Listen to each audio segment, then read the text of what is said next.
Olá, seja bem-vindo ao programa Câmara Inclusiva, uma parceria da TV Câmara Natal e o Movimento Independente Pro Autismo.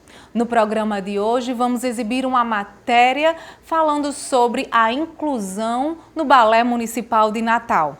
Teremos dicas de lazer durante esse período de dezembro e ainda vamos conversar com uma psicóloga, Daniele Garcia, sobre a pessoa com deficiência e o ensino superior. O programa está começando.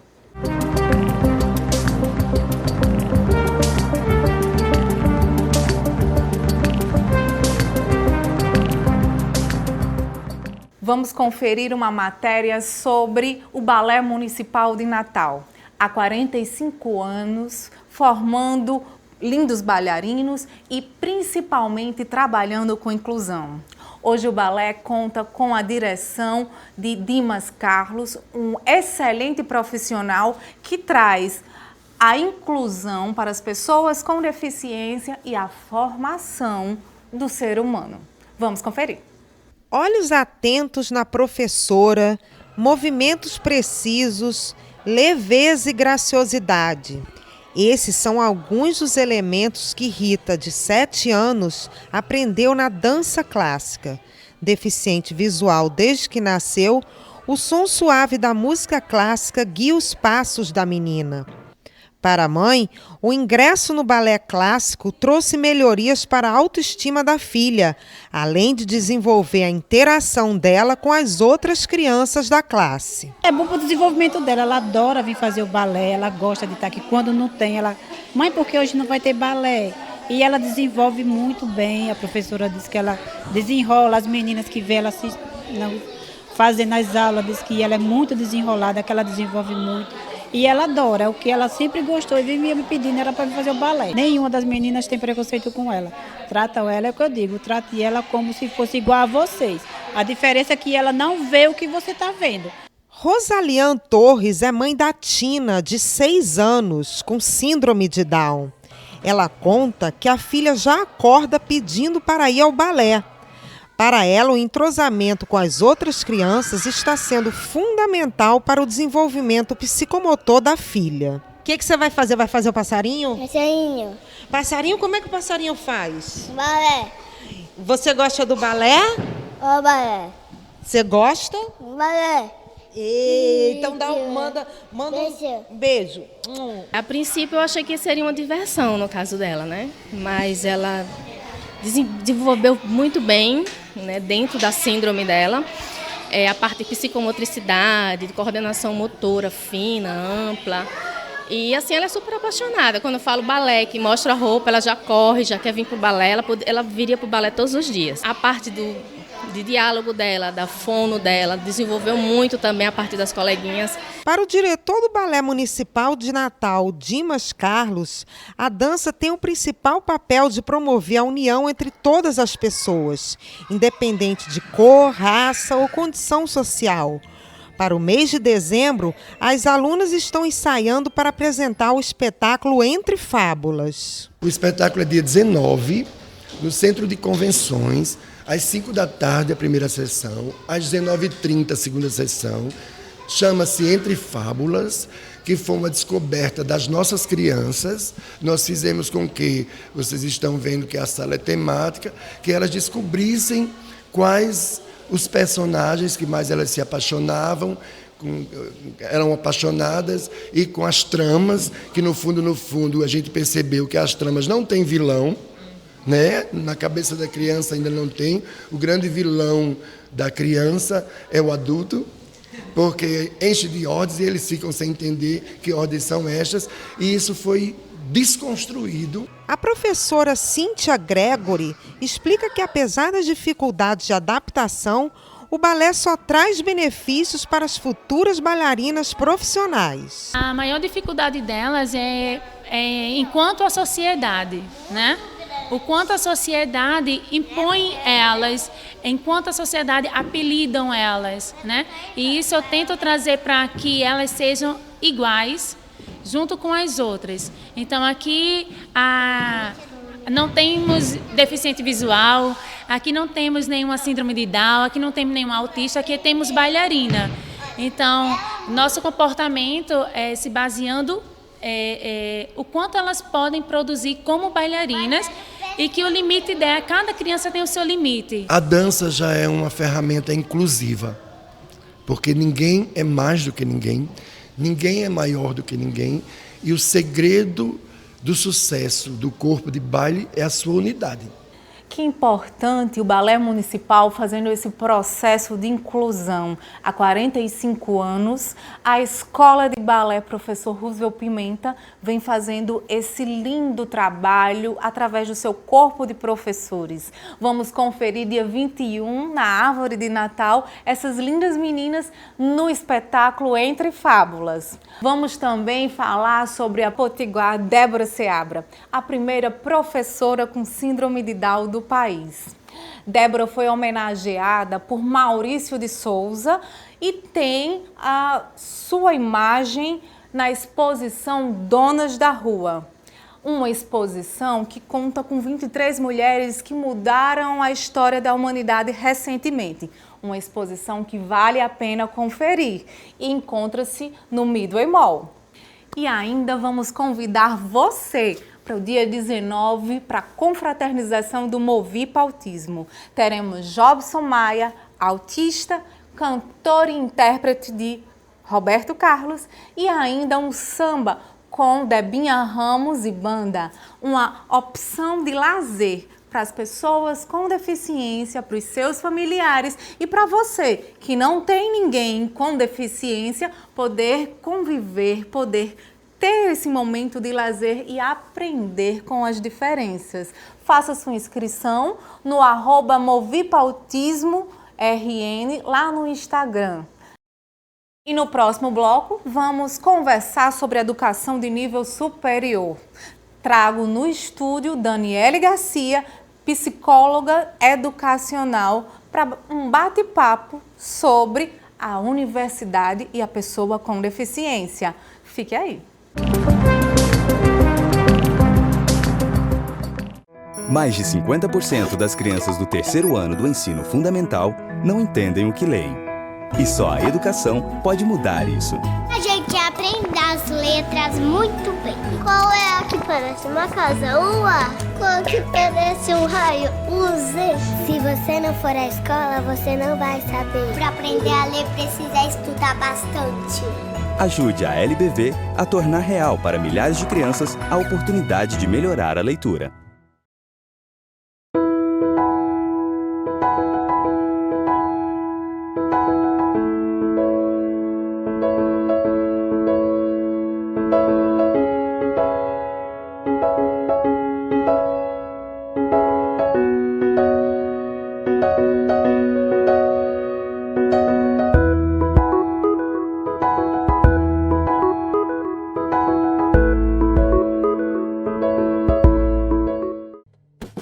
A água é um bem precioso, usado para cozinhar, para aguar as plantas, assim como para nos hidratar. Mas você sabia que esse líquido que a gente bebe todos os dias pode acabar? Por isso é preciso economizar a água que consumimos. Aí vão algumas dicas. No banheiro, feche a torneira enquanto escova os dentes ou faz a barba. E estipule um tempo aproximado de 5 minutos para o seu banho. Na cozinha, feche a torneira enquanto ensaboa a louça e só volte a abrir quando for para enxaguar. E na parte de fora da sua casa, use um balde para lavar o carro e a calçada. O uso de mangueira aumenta o desperdício de água. Faça a sua parte. Juntos podemos fazer um mundo melhor. Uma iniciativa do Instituto Federal de Educação, Ciência e Tecnologia do Rio Grande do Norte.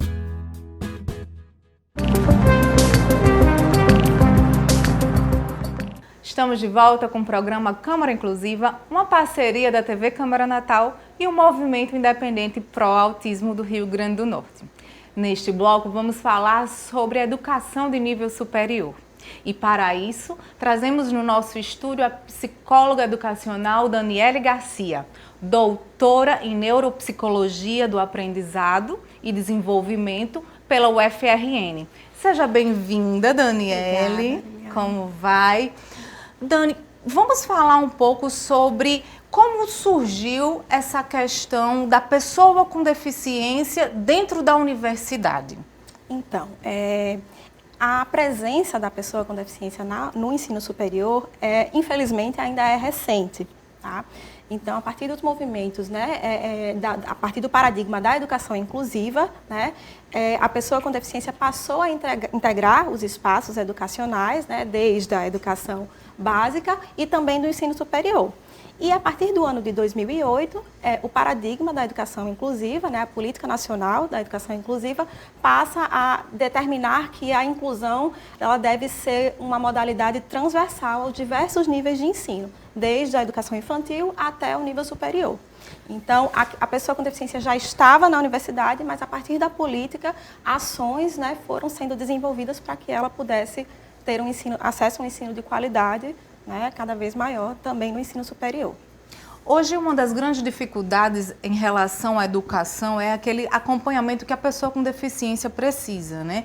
E nas universidades do nosso país, você vê algum avanço em relação a esse acompanhamento? Sim, a partir do ano de 2010, né, todas as universidades elas passaram a ser incentivadas, as universidades públicas, né, elas passaram a ser incentivadas a criarem seus núcleos de acessibilidade.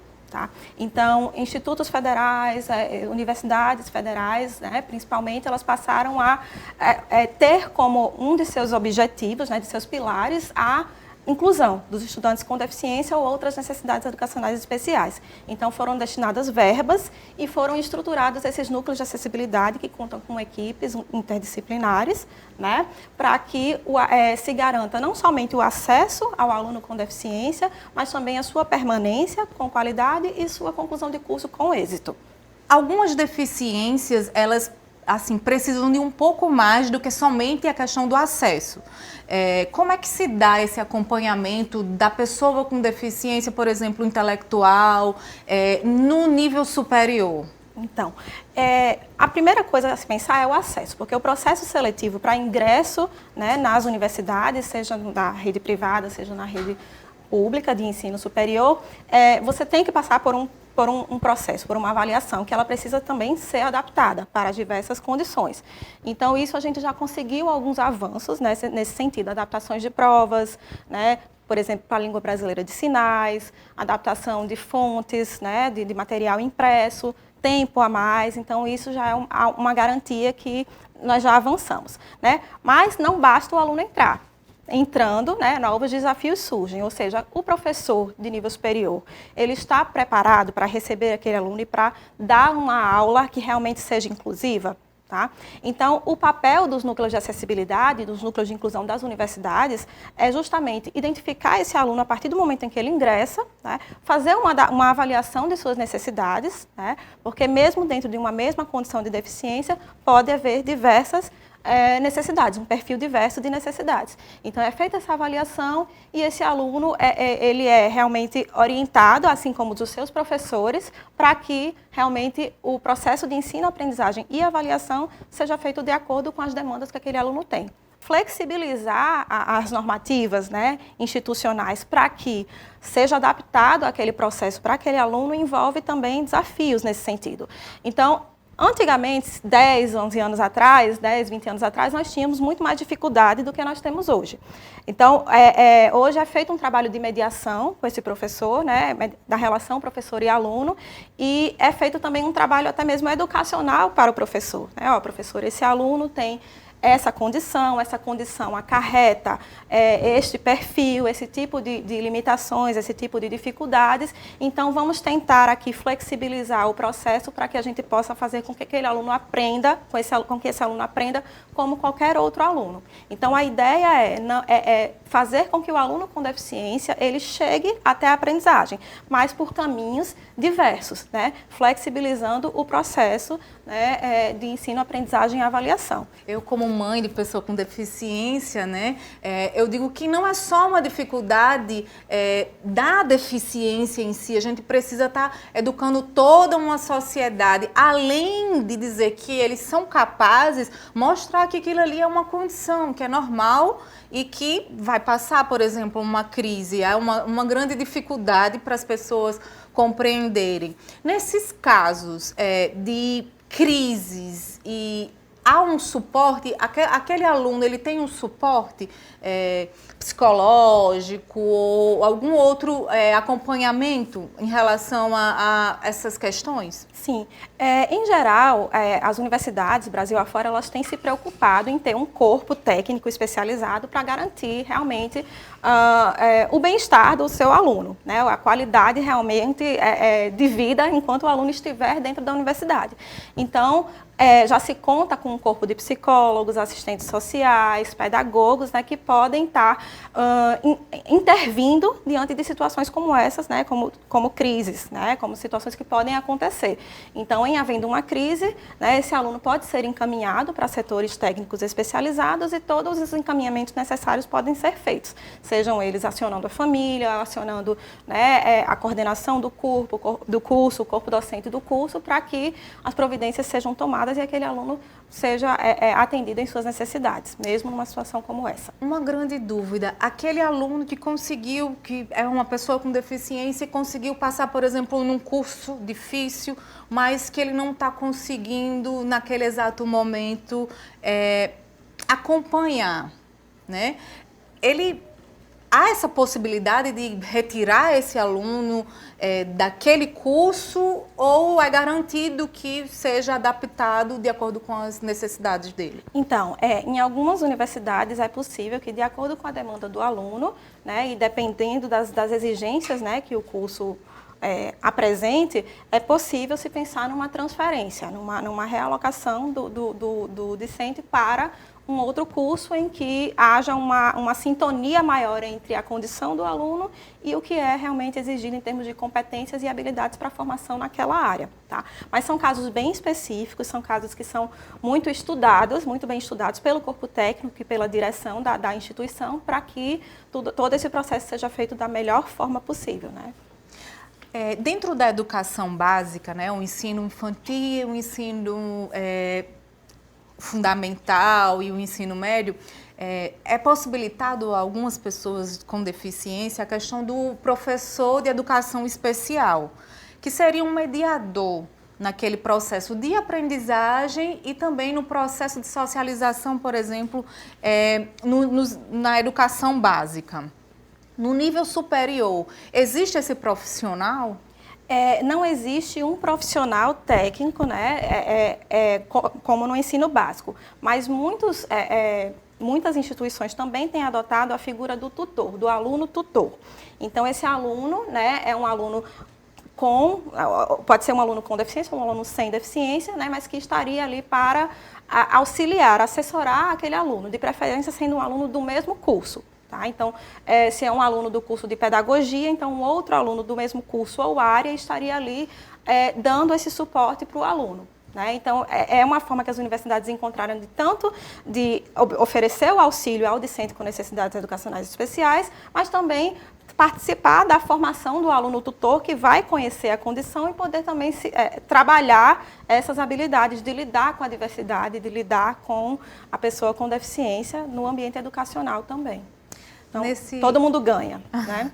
Nesse ambiente em que há 15, 20 anos era muito difícil uma pessoa com deficiência pensar em estar numa universidade, se formar em alguma profissão, você vê como essa questão desses avanços durante a universidade e pós-universidade?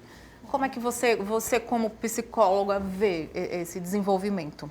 Então, as barreiras, né, elas são muitas ainda, né, e elas ainda existem barreiras importantes, né, na educação básica, tá? Então, o que eu vejo é assim, ainda é difícil para eles, por mais que haja políticas, por mais que nós tenhamos avançado nesse sentido, ainda é difícil eles chegarem no ensino superior. Mas uma vez que eles chegam, as universidades têm se esforçado em garantir que essas barreiras sejam as menores possíveis, tanto do ponto de vista atitudinal, quanto do ponto de vista arquitetônico, pedagógico, metodológico, informacional. Então, a ideia é que cada vez mais essas barreiras sejam eliminadas para que o aluno conclua o seu curso com êxito e consiga realmente ingressar no mercado de trabalho. Então, temos avanços significativos? Temos. A própria criação dos núcleos de acessibilidade é um avanço importante. Ou seja, as universidades elas estão se preocupando com o aluno com deficiência que passou a entrar em maior número na universidade brasileira. Porém, não basta isso. Tá? Então, temos avanços? Temos, mas ainda há muito a ser feito. Ainda temos muito o que caminhar. E esse aluno, ele na verdade, não só esse aluno, essa pessoa, assim, qual é o melhor acompanhamento para ele, aquele aluno que se vê como diferente e ainda não conseguiu, porque algumas deficiências, elas conseguem passar desapercebidas, por exemplo, autismo. Tivemos o caso de Nathalie, que foi um autista que foi diagnosticado recentemente. Ela estava na universidade com todas aquelas dificuldades. Então, o papel da universidade hoje também é observar esses alunos que não têm diagnóstico. Existe algum processo de avaliação, de certa forma, de todos os alunos, não só das pessoas com deficiência? Então, a identificação ainda é um desafio. A maioria das universidades ainda falha, ainda não tem, de fato, um censo preciso a respeito de quantos alunos com deficiência ou outras necessidades educacionais especiais estão dentro da instituição. Tanto porque há aqueles que ainda não foram diagnosticados, mas também há aqueles que podem vir a adquirir uma condição de deficiência após o ingresso do curso, ou aquele aluno também que, por algum motivo, não se identifique, não apresente, né, quando de sua entrada no curso. Tá? Então, é um grande desafio essa identificação. O que se tem feito é investimento em informação, né, disseminação da informação junto tanto ao corpo discente quanto ao corpo docente, na comunidade acadêmica como um todo, para que esses alunos possam ser encaminhados. Tá? Então, o que é a dislexia, o que é o transtorno do espectro autista, o que é o transtorno de déficit de atenção e hiperatividade, para que o colega ou o professor ou o próprio aluno possa ser identificado e possa ser encaminhado para uma avaliação específica. Algumas instituições oferecem essa avaliação, outras elas fazem o encaminhamento. Tá? Em geral, os núcleos de acessibilidade em si, eles fazem uma avaliação do ponto de vista pedagógico, tá? Ou seja, qual é o perfil educacional desse aluno e o que é preciso ser adaptado em termos de ensino, aprendizagem e avaliação. Caso exista a necessidade de uma avaliação diagnóstica, como, por exemplo, é o caso do transtorno do espectro autista, que é uma condição complexa, né, é preciso acionar uma equipe interdisciplinar, né, formada pelas mais diversas especialidades em saúde, para que esse diagnóstico seja confirmado e aí se passe para uma avaliação do ponto de vista educacional, acadêmico. Falando sobre as polêmicas das cotas, né? Existem vários tipos de cotas. Fala um pouco para a gente sobre essa questão das cotas nas universidades. Então, a partir do ano de 2017, né, com a aprovação da Lei de Cotas para o ingresso de pessoas com deficiência nas instituições federais de ensino superior, as pessoas com deficiência passaram a ingressar com maior número, passaram a ter uma ação afirmativa que estimule, que fomenta, né, o ingresso da pessoa com deficiência no ensino superior, tendo em vista que já existem barreiras as mais diversas ao longo da educação básica, tá? E que essas barreiras elas significam também um empecilho para que ela consiga galgar os níveis superiores de ensino, né? Sejam eles a graduação, a pós-graduação, enfim. Então, essas cotas elas vêm reparar essas dificuldades, minimamente reparar barreiras que existem ao longo de todo o processo de escolarização da pessoa com deficiência. Como é que é feito essa quantidade de cotas? As universidades, elas, a partir do número de vagas que são oferecidas, né, pelas universidades, as cotas elas passam a ser definidas a partir do percentual daquela população específica, né, dentro do estado em que a universidade está inserida.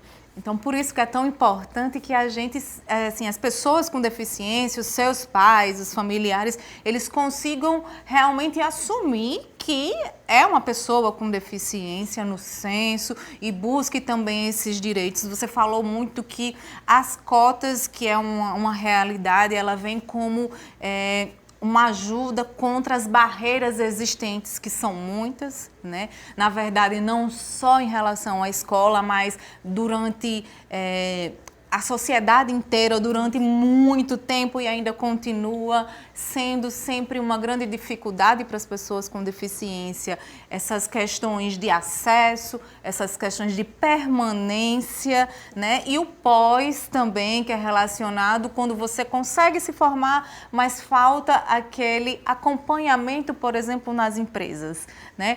Mas fala pra gente, no meio acadêmico, como é que é esse relacionamento em relação ao preconceito?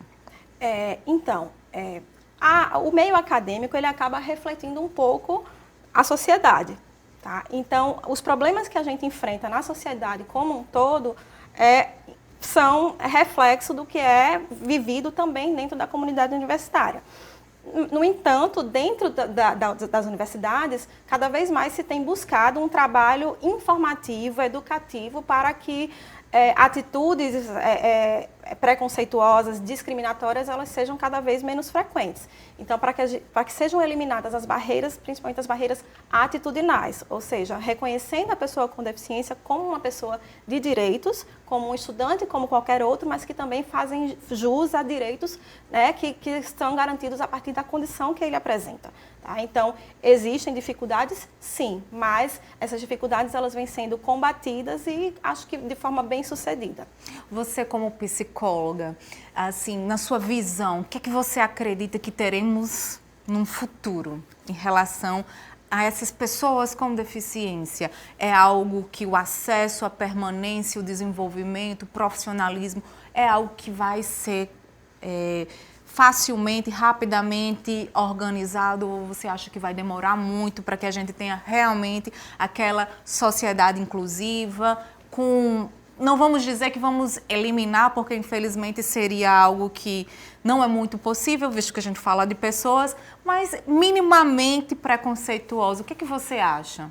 Então, eu acredito que tudo faz parte de um processo, né? E quando a gente pensa na história, né, e como a pessoa com deficiência ela vem batalhando, né, pela inclusão e pela não discriminação ao longo da história, então é um processo recente, o processo de inclusão, tá? Mas eu penso que mesmo sendo um processo recente, nós avançamos bastante, né, em relação a isso. Então, eu sou bem otimista, eu acho que a partir do momento em que as pessoas com deficiência passaram a ocupar os seus devidos lugares, seja em qualquer lugar da sociedade, na escola, né, mas também nos espaços de trabalho, cada vez mais as pessoas estão sendo instruídas, educadas à convivência com a diversidade.